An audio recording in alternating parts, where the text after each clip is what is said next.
Are you tired of starting strong on your fat loss journey only to find yourself sabotaging your progress weeks or even days later? You are not alone. The truth is, fat loss isn't only about how you move or what you eat, it's deeply rooted in mindset. And in this video, I'm gonna share 3 powerful mindset fixes using proven behavioral tactics to help you stop self-sabotage for good. These are not quick fixes, they're sustainable strategies that will transform your approach to health and fitness. Welcome back to the channel. If you're new here, my name's Michelle Roots, kinesiologist, certified nutrition coach, and personal trainer. My mission is to help women like you achieve sustainable fat loss and body recomposition. So if you're new to the channel, welcome. Make sure you subscribe and make sure you hit that bell so you get a notification whenever I release a new video. In a fitness and fat loss journey, we often focus on the physical, but the mental game is just as crucial. Self-sabotage can manifest in so many different ways, such as emotional eating, procrastination, and negative self-talk. And it can derail even the best laid out plans. But what if you could reframe your thoughts, build unshakable habits, and create a system of support that makes failure almost impossible? Guess what?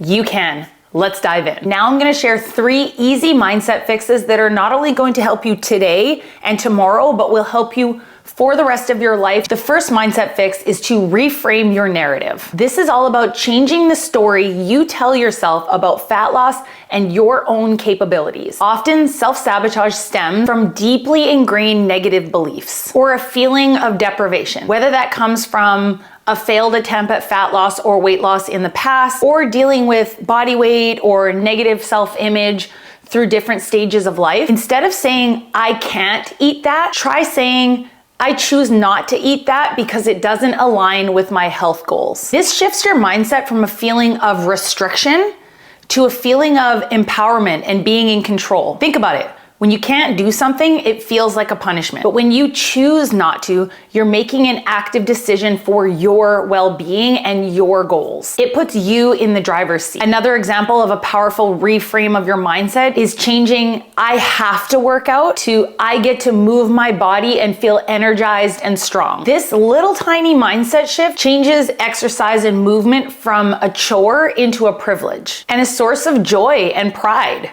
that you are able to do this with your body. These simple shifts in your mindset and your self-talk can go a really long way in a lifetime health and fitness journey. If there's one thing we have control over in this world, it's how we talk to ourselves. One little mindset shift of not I can't, I choose not to, or I have to versus I get to, that can change your whole mindset around getting your workouts in and making healthy choices. My homework for you, or feel free to share in the comments, start identifying your self-sabotaging thoughts and consciously start to challenge yourself. Ask yourself, is this thought serving me? What's an empowering alternative to that thought that I just had? Write them down if you have to, jot them in the notepad of your phone, or again, leave them in the video comments below. We are here to support you. The more you reframe your thoughts, the more your brain rewires itself to support you in your goals. And now the second mindset fix is to stack your success habits. I spoke about this in videos in the past, a behavioral tactic known as habit stacking. It's super effective because it leverages existing routines instead of trying to force brand new healthy habits into your already busy stacked day. So basically you're linking a healthy habit to something that you already do every single day. The formula is simple.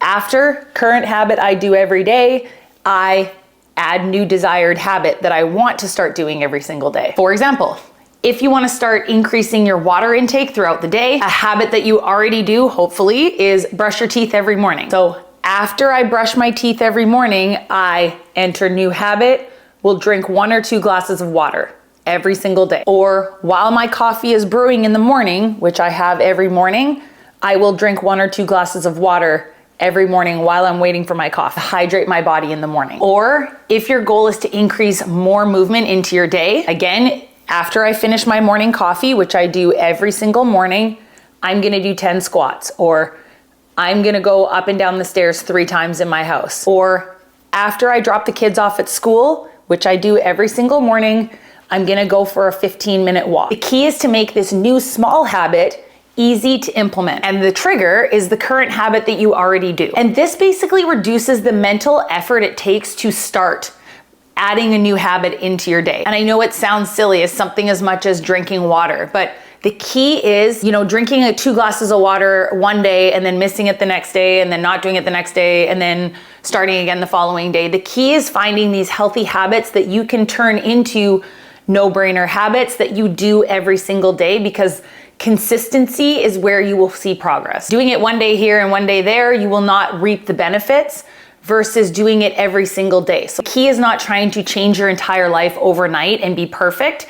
You hear me say this on the channel so many times, probably in every single video: progress, not perfection. So consistency and progress over a long period of time will always be better and give you better results than being 100% perfect. So implementing 10 habits into one day and doing that for 7 days and then becoming overwhelmed and falling off track. So homework number 2, think about a habit that you've been wanting to implement: eating more protein throughout the day, again, drinking more water, getting more steps in, prioritizing your sleep. What are some little habits that maybe you've learned from watching my YouTube videos or you've just been wanting to implement into your day? What are some things you already do every single day, and how can you kind of stack these new habits that you want to start to implement? Write it down for yourself, plan it out, or let us know in the comments below. Quick pause in the video, guys. I've opened a brand new coaching community called Lift You, and it's designed for women who are done dieting and want sustainable results. And I want to be clear, this isn't just for people on a fat loss journey. Inside Lift You, I coach women through weight loss, fat loss,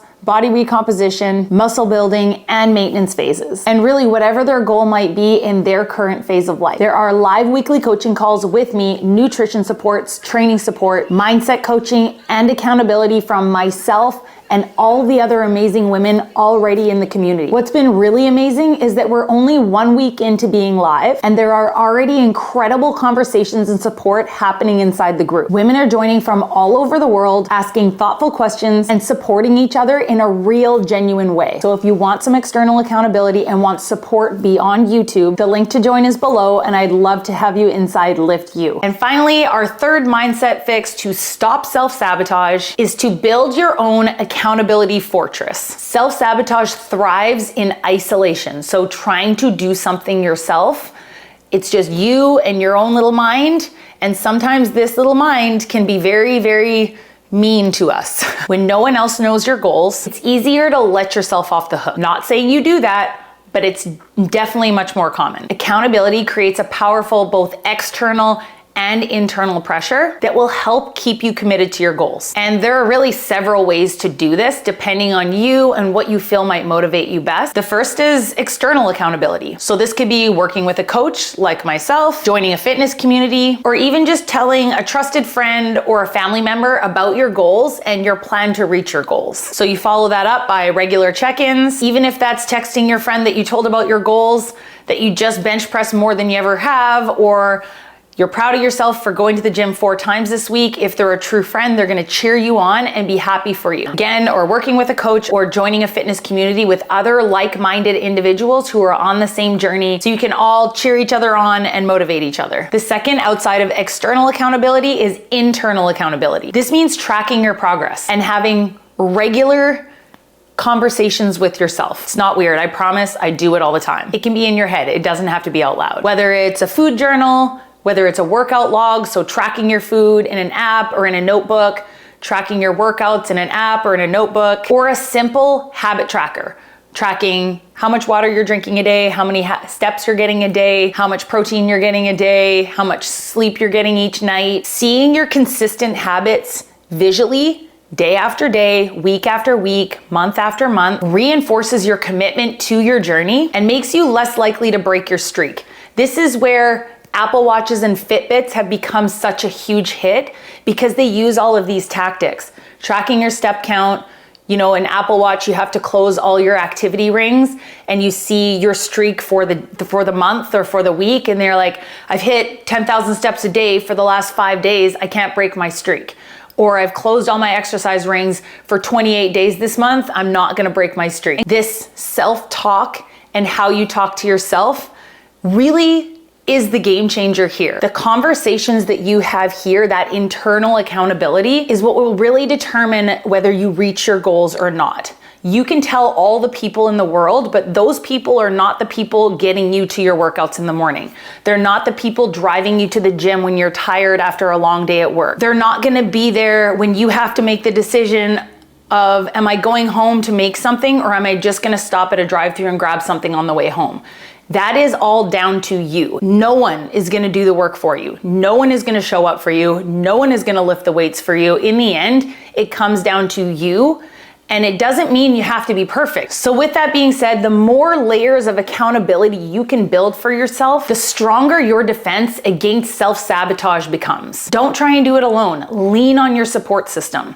But again, just be very, very hyper aware of how you are talking to yourself. There you go, guys. That is kind of my 3 top mindset fixes to avoid self-sabotage. And one last thing I want to touch base on is something that a lot of women and a lot of my clients talk to me about is, how come when I'm suddenly crushing it, I'm hitting all my workouts, my nutrition, I'm feeling good, my clothes are fitting better, and then all of a sudden something happens in my head that I'm like, oh, well, now I can have the cookies.